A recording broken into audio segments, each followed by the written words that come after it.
A big size person got a small size. When it came to the shoes, we got wooden shoes.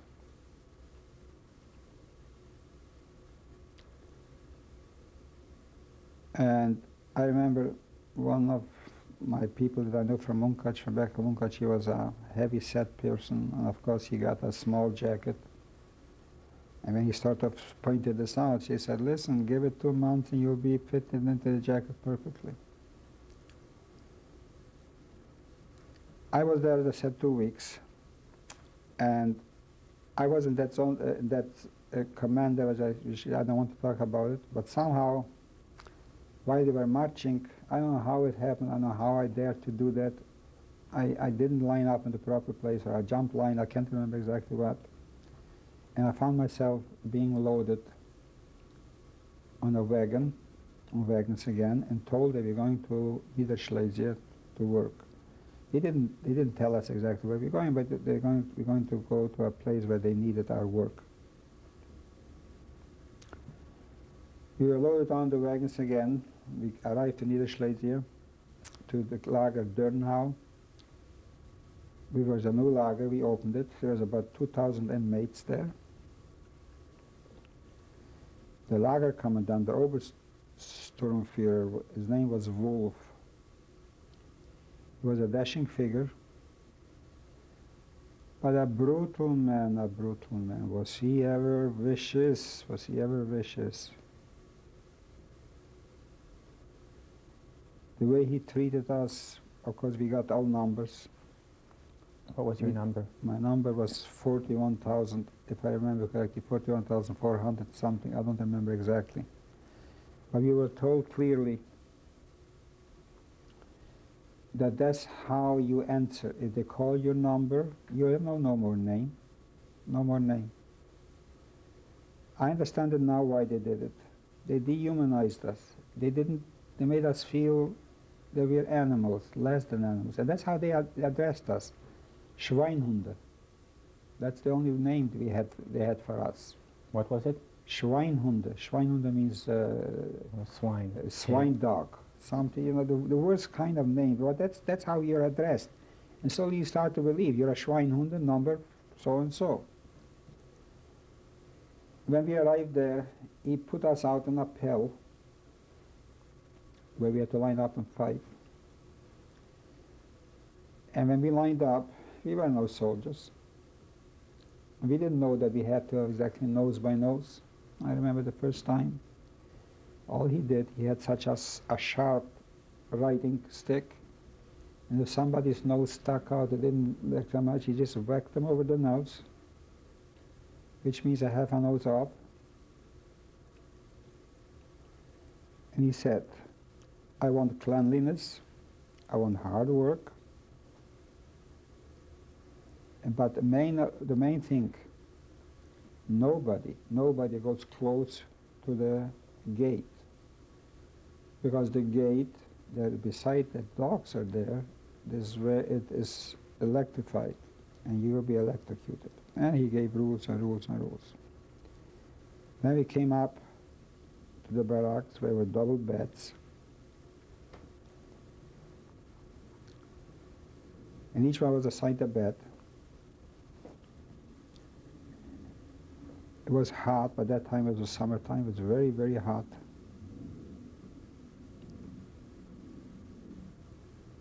And I'm going to skip a lot of things because I don't know how much time I will have to tell all this. I just want to tell you that we had to get up 3 o'clock in the morning. And one of the fascinating things that I still don't understand until now is everybody was stripped naked from everything, nothing was left, yet somehow we had a pair of tefillin in the barracks. We sometimes question what heroism is. Why didn't the Jewish fight? I want to tell you, this is heroism. To get up 3 o'clock in the morning for work, but if you want to put on tefillin, you have to get up half an hour earlier. And we did get up half an hour earlier. We stood in line, we put it on and off. And somehow this gave us a feeling that we're triumphing. I'm using this word triumphing. Obviously, this is not what we felt that time because we were totally numbed. We were hungry, tired, and so on. 3 o'clock, they woke us up. We had to make our bed. After we made our bed, the Obersturmführer himself went up and went through every bed. If he found a crease on the bed, that person had to present himself, and the minimum he get 10 lashes.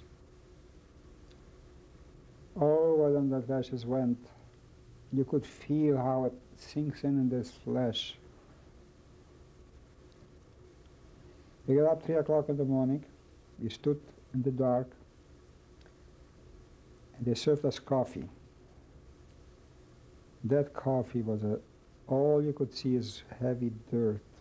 That's what it was. We drank that coffee, and we started to go to work. The work was 3, 4 hours away, and we marched 3, 4 hours to the work. And 3, 4 hours back, and we worked 10, 12 hours a day, and worked very hard, very, very hard. Again, let me mention something heroic. They wanted us to sing, but they know we don't know any German songs. We don't know practice. So they ordered everybody to sing on their own tune, but you must sing. So there was a young man there who knew Gemara, Talmud, off by heart. So he said us a line in Gemara and singing, and passed it on. We all repeated it. This is heroism. This is a will to right. What was the line? Each time from the Gemara. You remember the each line? time a Gemara. He remembered Gemara by heart. He was a genius. I remember on his, I think his name was Friedman. I can't even remember, but I remember how he looked. You remember some Names of I forgot. you remember some of the lines? If I remember some of the lines. I can't say that I remember some of the lines, but I know I said them. And yeah, when we arrived to the work, before we went to work, that Obersturmführer Wolf announced, if those Schweinhunde will not work properly, beat them, and beat them to death. And if you bring 5 dead Jews in, beaten to death, you'll get 5 days holiday. You can imagine that every day we had to carry back dead people who were beaten to death by the SS, who wanted a reward for this brutality, for this inhumanity, was a vacation. When we came back, we had to wash up. We stood in a line, we washed, and then we got our supper, which consisted of a quarter of bread, black bread, and a soup. And we were lucky, those who were at the end, when they served from those deep, how do you call it, those The pot? pots. Cauldron? You know, this military pad, they have the soups. So what they used to do is just take it from the top and then you get water.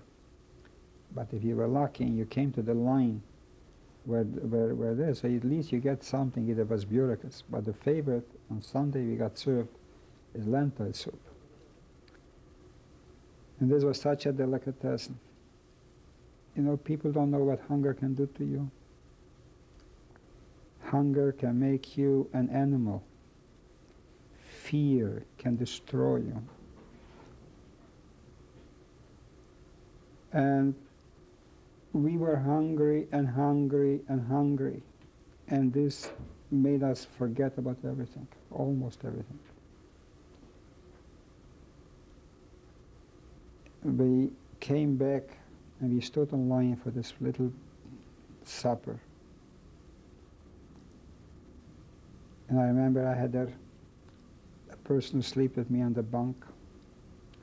On the bank we were about 6, 7 people. When one had to turn, the whole group had to turn.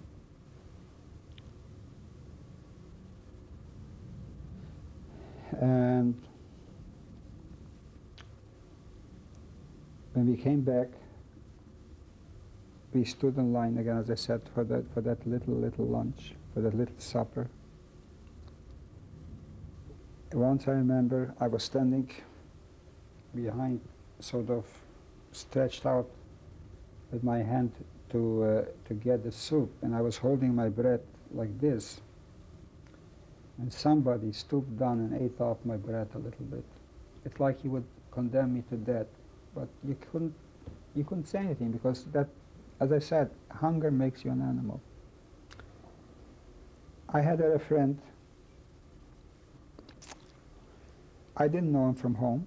I don't know from where he was, but he was a spunky young boy. He said, "Leiby, I'm not going to stay here."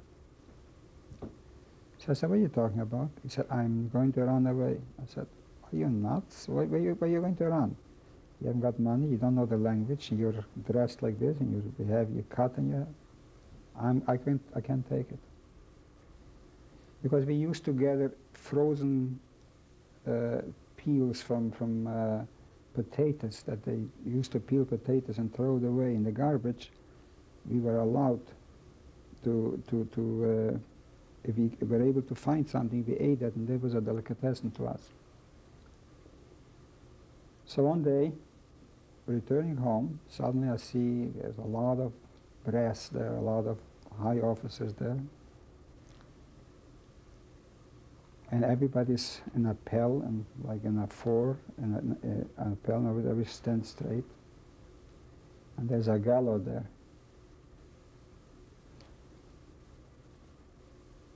And there were 2 people to be hanged.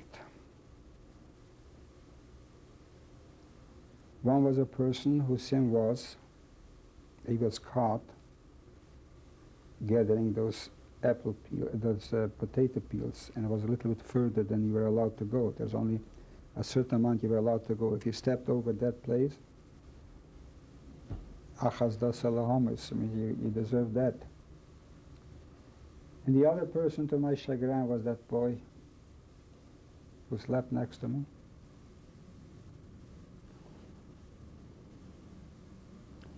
He was going to be hanged because he did try to run away.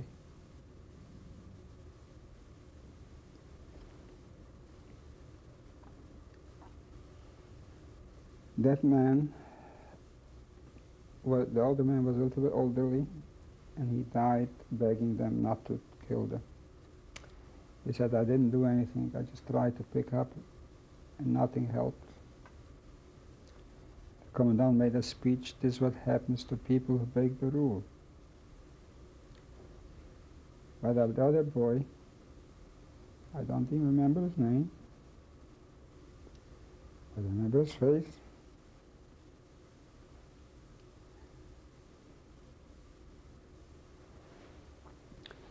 He died very courageously. His words were, "Breeder neemt naar komen." Brothers take revenge. And we had to have our heads turned.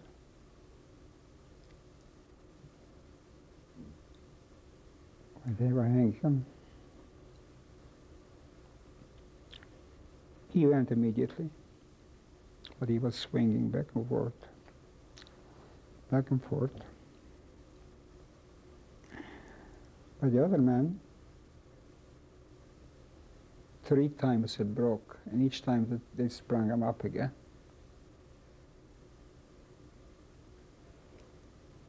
Where did you ever hear of such brutality? We have to watch and to learn. This is the lesson they want to teach us. The great human, cultured nation.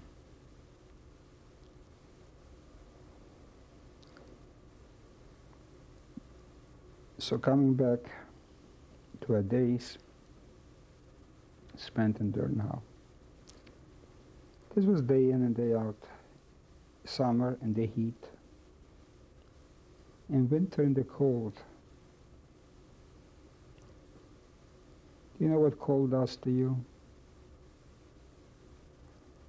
Freezing, freezing for 16 hours outside. Working by wagons, I put my hand to the wagon and my skin got stuck to it. You can notice that still here, that skin got stuck to it. Can you hold your hand there for a moment? I don't know, but you can see that the skin, there's still a little bit of a scar. I don't know, you can see. And the same here. That's all from there, and the same here. I was working there once with an elderly gentleman, and we were unloading a wagon. As I said, my father always was a believer in knowing a little bit of general knowledge, and I had a general knowledge about calories, how the human body works. And I told him his name was Reb Shmuel. He was shoveling like mad because he was afraid if he's not shoveling like mad, he's going to get hurt. So I told him it's better to get a whack because you're giving out too much energy. And he said, I'm not going to get hurt. And as he was saying the word, he just keeled over.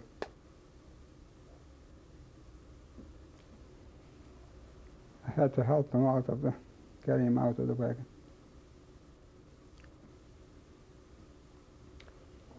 Each time we walked to work, we used to pass, when we came home, it was toward evening already. I don't know how the Germans claimed they didn't know, because they certainly saw us walking through the village. They must have known what's happening to us. I heard music playing, and I said to myself, is there such a thing still as music? Saw lights burning, and I said, is there warm inside? I always looked at that house, at that particular house. It was a beautiful house, and always music, always dancing. Somebody high lived there, somebody very important lived there. And only for a moment, each time I passed by, I always thought, what does it look inside a normal home?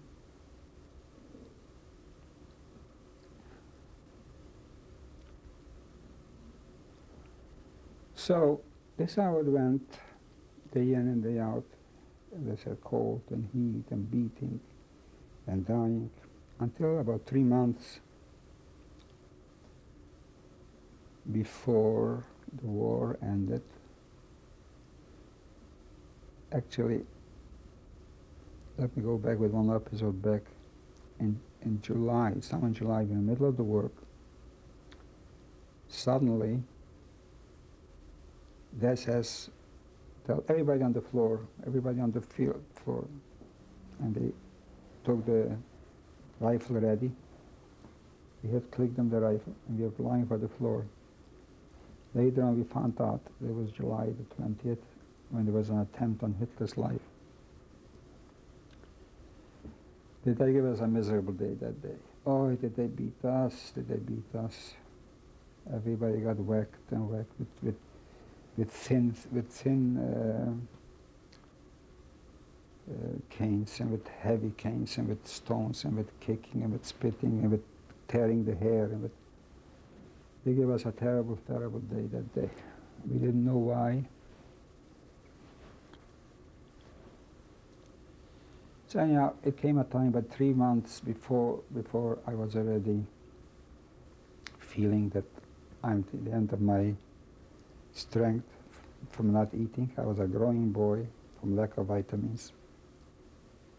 Suddenly, my food got totally swollen and totally inflamed. There was a Jewish doctor from Holland, a very fine person. Everybody was afraid to go into the infirmary because they knew from the infirmary They don't keep you in the infirmary. They take you right to gas chambers. Our gas chambers was next in Grossrosen. It was, I don't know how far it was from us. It wasn't by us in camp. But the gas chamber was in Grossrosen. So that doctor tried right away to say, listen, he called me Junge, like a child or whatever. He said, you have to have this opened because it's full of pus. But the only way I can open it is I have a pocket knife and I'll cut it open to you.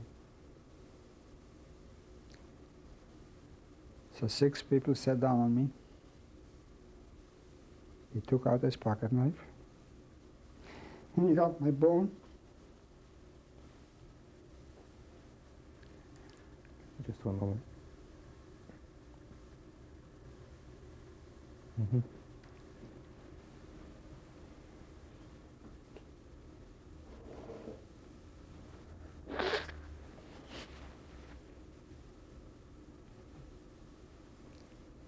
Anyhow, he saved my life with that. But I felt I can't work anymore. But I had to go to work, because if I don't go to work, they take us to concentration, to the gas chambers. But once, by work, I had to go downstairs, down a hill, to pick up and bring up a heavy stone or a heavy piece of wood. And as I try to walk up, my feet doesn't carry me. And the assessment thought I'm just faking. So he takes out his revolver and holds it out to me and says, if you don't move, I shoot you. I tried, but my feet doesn't carry me.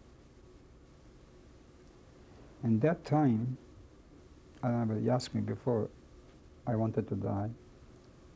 I thought, this is the end. I can't make it anymore.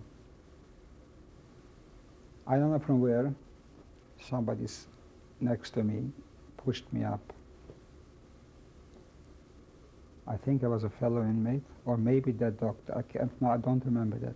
But somehow I managed to get up the hill with that stone. Then they started to make a selection, another selection, and they said those who don't feel good or are not fit enough should stand up. So on. Again, as I said, that Holland doctor, wherever he is, he's an angel. He told me, Junge, hold out, hold out. He always called me Junge. Soon you'll be free. Just don't let go, don't let go. Then they came in order to evacuate, because the Russians started to come too close. Those able-bodied people who work should go on one side, and those who are not able to be evacuated should go on a truck, and they were taken to the hospital. I went to the place, be taken to the hospital. Again, the doctor came over to me and says, Junge, do you know what this is? This is not a hospital you're going. You're going to a gas chamber.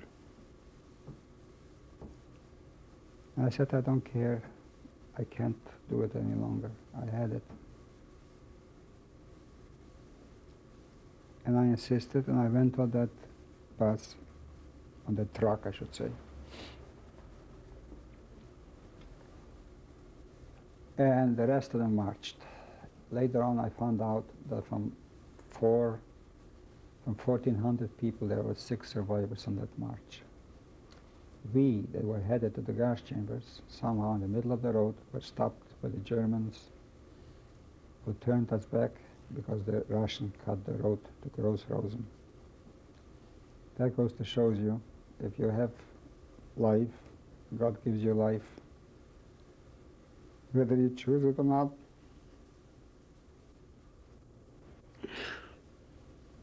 Anyhow, we turned back to Derna, and they turned in the barrack to a infirmary, not infirmary, sort of a place where people just died off slowly. There were about 200-300 of us toward the end of the war. And maybe slowly they died, just let them die there. And just to describe the condition there. A long, long room. Beds filled, till now were 6, there were 9 now in a bunk. Muslim means you only could see your bones, skin and bones. It looked like by that time I was pretty sick because I wasn't really any more hungry. There was a big pot in the middle where everybody went to make when they had to go out.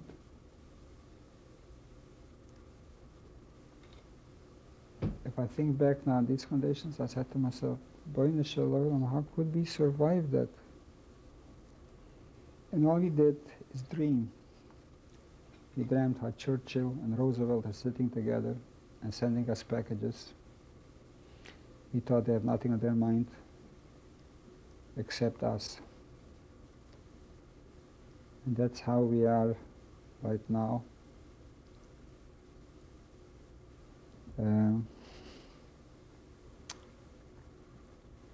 The conditions, as I said, there were people with typhus, people with just plain, they just couldn't survive anymore. And every day they carried out the dead.